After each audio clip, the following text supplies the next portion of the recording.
Okay, so we begin with last night's national championship game. Apparently, the Georgia Bulldogs lost the game in overtime to to Alabama, the Crimson Tide, and it was apparently a classic game. But I'm not going to talk about the game because I didn't watch a minute of the game. What I did see was all of the hubbub surrounding President Trump. So President Trump arrives at the game, and I think it's important to note something.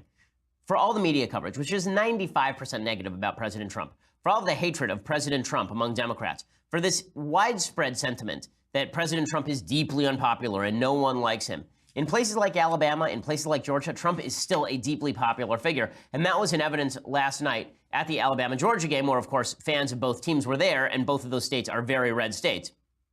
So Trump walks into the stadium, and the way the media covered this, the press pool said there was a mixture of cheers and boos.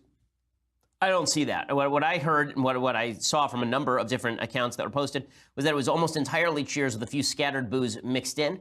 Here is what it looked like when President Trump walked into the stadium.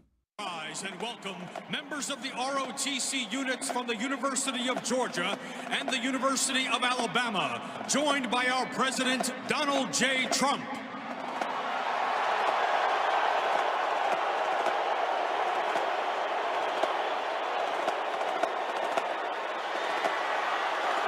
Okay, so people were pretty enthusiastic about Trump arriving. It's a good move for Trump to go to the national championship game. Politically speaking, Barack Obama used to do this to every sporting event he could find. He went to the baseball all-star game where he threw out the first pitch like a girl. He went to I believe he went to the NCAA championships at one point, or at least he used to go on ESPN every year and talk about the NCAA championships. He used to appear before the Super Bowl every year. He was in front of every camera he could find. So for all the people saying, what is Trump doing at the national championship game? The answer is that Obama did a lot of these exact same things. It's also, again, smart of Trump to go, considering that the teams that were involved are going to draw fans who are fans of his. And it wasn't just Trump showing up and walking with ROTC. It was also that he stood for the national anthem. So obviously, this has been a major controversy for a long time in the United States, whether you should kneel or stand for the national anthem. President Trump has stoked that controversy for political gain for about the last 6 months. And President Trump shows up and he stands for the national anthem. If you think that these imagistics don't matter, if you think the image doesn't matter when Trump does that, you're sorely mistaken. People care much more about the president signaling patriotism than they do about the latest regulatory policy.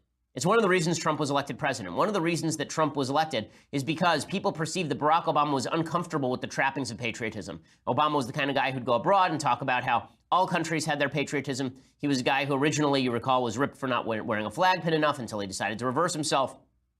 Trump, for all the talk about the problems with his perspective on America, and I've talked a lot about some of the problems I think his perspective on America holds, Trump has a gut-level patriotism, or at least a gut-level nationalism, that resonates with people. Him standing there for the national anthem on the field with the members of ROTC is smart politics, and it plays with a lot of his base. Here's what it looks like last night.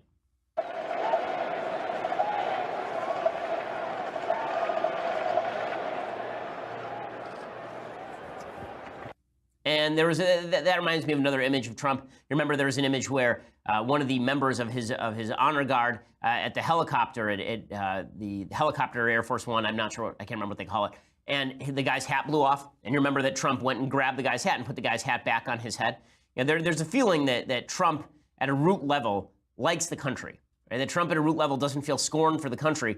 And that's the reason for his popularity. So Trump actually stands there and he sings along with the national anthem. Now, naturally, the left has to find a way to mock Trump. So what they do instead is they suggest he doesn't know the words to the national anthem. This is all part and parcel of their new pitch that Trump is not just stupid, he's actually crazy. He doesn't know the words to the national anthem because he's mouthing along to the national anthem. Huffington Post made a big deal out of this. They suggested that he didn't know the words and that he's a fool, of course. Here is video of Trump singing the national anthem.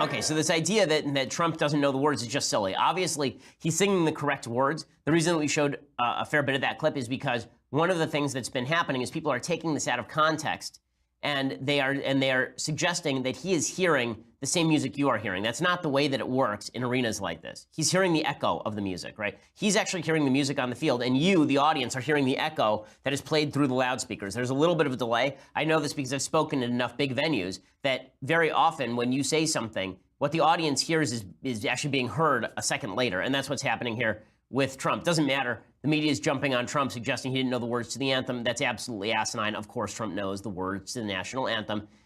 What I'm amazed by constantly is the media's attempt to go out of their way to paint Trump as stupid or crazy. If you want to paint Trump as stupid or crazy, all you have to do is look at his Twitter feed and then quote it a lot. You don't actually have to go to, he doesn't know the words of the national anthem, or he's suffering from early stage Alzheimer's. This is what they're now arguing. We're going to talk in a second about President Trump and the 25th Amendment. But this attempt by the media to paint Trump as fully crazy, all it does is it makes people in that stadium, the people from Alabama and Georgia, think the media are out to get Trump. The reason being the media are out to get Trump. And do you think that it's good for Trump or bad for Trump when Alabama's star running back, Bo Scarborough, no relation to Joe Scarborough, is walking out to the field and very much like Joe Scarborough starts screaming F Trump at the top of his lungs as he walks out onto the field?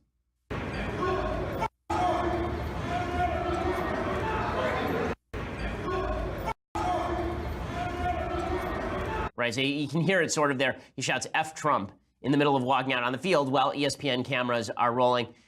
One thing that I think Trump did quite brilliantly last night, apparently, according to Clay Travis, Trump was asked to interview with ESPN on the sidelines, and he turned them down. He told ESPN to stuff it. Instead, he did a local interview with some local Georgia channel.